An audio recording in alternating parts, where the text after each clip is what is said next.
Bom dia, pessoal do primeiro ano. Estamos aí mais uma vez juntos para estudarmos nossa história, essa matéria tão gostosa de estudarmos, e desta vez nós vamos estudar um pouco sobre a Grécia Antiga. Quem está falando aqui é o professor Jairo e estaremos juntos nessas próximas 4 aulas para estudarmos e termos uma visão, ainda que breve, sobre a Grécia Antiga, tá bom? E aí a gente vai estudar as diferenças políticas e sociais entre Atenas e Esparta. O nosso objetivo é ter uma breve visão das características de cada uma das maiores cidades e estados da Grécia Antiga, mostrando as diferenças políticas e sociais. A nossa habilidade a ser trabalhada é a EM 13 CHS 101, que é analisar e comparar diferentes fontes e narrativas expressas em diversas linguagens, com vistas às compreensões e à crítica de ideias filosóficas e processos e eventos históricos, geográficos, políticos, econômicos, sociais,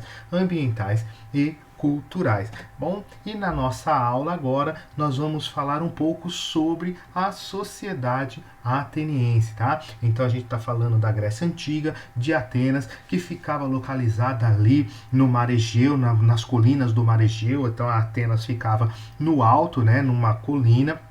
Foi fundada por volta do século X a.C.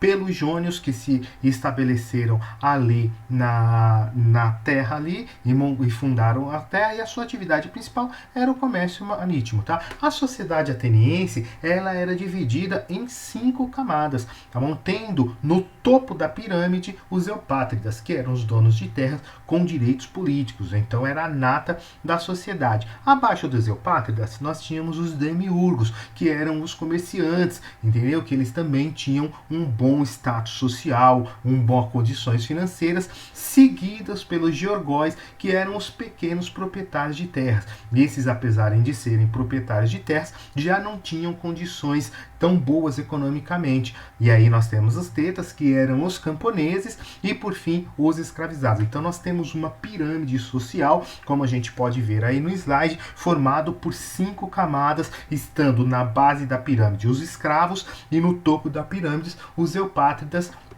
que eram os cidadãos atenienses, aqueles que tinham o maior poder aquisitivo, o maior poder econômico, e também que influenciavam na política, eles tinham os direitos da política. E como funcionava a sociedade ou a política, na verdade, a política ateniense? A política ateniense, para ela chegar onde ela chegou, ela passou por diversas reformas, e a gente não dá para a gente falar todas as reformas por quais a sociedade passou, mas a gente pode citar algumas, como por exemplo as reformas de Solon em 594 a.C., que o que? Ele cancelou as dívidas dos camponeses, né? Então os camponeses que tinham dívida, as suas dívidas foram perdoadas, e ele extinguiu a escravidão por dívidas, né? Então a pessoa que devia já não se tornava mais escravo, ele só era escravo se ele fosse escravo por ter sido dominado, ter sua terra, sua cidade, o seu povo ter sido dominado, e ele se tornava escravo. E aí em 508 Clístenes criou a Demos, que era o quê? Que eram as tribos eram organizadas ali dentro de Ateniense conforme a sua localização, e elas se organizavam para poder decidir as coisas. Isso aí se chamou demos. Então nós temos ali com Solon o cancelamento das dívidas, a escravidão por dívidas tendo cancelada. A Clístenes cria a demos, tá bom? Que a gente vai estudar mais a fundo. Então nós estamos caminhando essa sociedade ateniense dentro da Grécia, lembrando que a Atenas era uma polis, aí nós temos as duas grandes polis, que era Atenas e que era Esparta. Atenas está caminhando para uma democracia. Então Atenas é conhecida pela sua democracia, pelo seu jeito político, pelas suas filosofias, diferente de Esparta, que é conhecido pelo seu poderio militar, entendeu? Então nós temos duas sociedades dentro de um mesmo país, dentro da Grécia, duas sociedades muito bem definidas, muito bem marcadas pelas suas diferenças. Então a gente tem a Grécia, mas era um país em que temos cidades e estados que eram as polis, e a gente está falando aqui da polis Atenas. E seguindo a nossa aula, nós temos aí a democracia ateniense. E como funcionava a democracia ateniense? Como eu disse, nós temos a demos, né, que eram as tribos, e essa demos ela é formada pelo quê? Por duas classes, né? A bulé, que poderíamos chamar de Assembleia dos 500, que eram escolhidos escolhidos anualmente por sorteio. E o que a mulher fazia? Ela preparava os projetos para serem votados. Então todos os projetos, que tudo que precisava ser feito em Atenas através de projetos públicos, era preparado por esses 500 homens que formavam a mulher. Eles preparavam projetos para ser votados. Mas quem votava? Quem votava era a eclésia, que era formado por todos os cidadãos atenienses. Então todo mundo que era cidadão ateniense, ele podia votar essas leis. Olha que interessante. Seria bom se todos os cidadãos brasileiros pudessem votar as suas leis, né? Na verdade, a gente vota nos nossos representantes que votam as leis, né? Mas lá em Atenas era diferente, todos os cidadãos. Só que a gente não pode esquecer que cidadão ateniense só eram os homens maiores de 18 anos, nascidos em Atenas e filhos de pais atenienses. Então, não é qualquer pessoa que morava em Atenas que podia, se ele precisava ser homem, as mulheres não poderiam votar, ele tinha que ter mais de 18 anos, ele tinha que ser nascido em Atenas e filho de ateniense. Então, não eram todos que podiam. E era isso aí, a gente chamava de democracia direta. Eles votavam as leis e decidiam pelo uso do dinheiro público, o que aquele dinheiro ia ser feito com aquele dinheiro. E aí a democracia também tinha um dispositivo de proteção que era o quê? Que era banir lá de Atenas quem se atentasse contra a política, fizesse qualquer coisa que era contra a política de Atenas, ele era banido. E isso aí a gente chamava de ostracismo, ou seja, era fechada, aquela política ali era fechada e qualquer pessoa que se levantasse contra essa forma de política, ela era banida lá de Atenas, tá bom? Então a gente tem aqui a democracia ateniense, lembrando novamente que Atenas era uma polis grega e que ela foi conhecida pela sua filosofia e pela sua democracia. Nós notamos aqui que é diferente, né? Olha que interessante, que a gente tem aqui uma turma que faz a lei e a outra turma que vota a lei. Lógico que a democracia ela estava nascendo naquela época, então ela é bem diferente do que temos de democracia hoje, mas não deixava de ser uma democracia. Então a gente está falando aqui de Atenas. Do outro lado da Grécia, nós temos a sociedade espartana, que já não está mais lá no Mar Egeu, lá nas colinas, mas ela fica aqui na planície da Lacônia. Se vocês podem observar aqui, bem aqui no baixo, onde tem esse círculo azul, nós temos Esparta, que é uma outra polis grega, também muito desenvolvida, também muito grande, que sempre estava em conflito com Atenas, né? A Esparta foi fundada, por volta do século 9 a.C. E quem formou ela foram os dórios, e a gente tem como atividade principal a agricultura e também a guerra. Diferente de Atenas, que era voltada para a democracia, para a filosofia, Esparta era voltada para a guerra, né? Ela tinha um poder militar muito grande e a sua cultura era voltada pela guerra. A gente tem aqui a pirâmide social de Esparta, já não é dividida em 5 camadas, mas apenas em 3 camadas.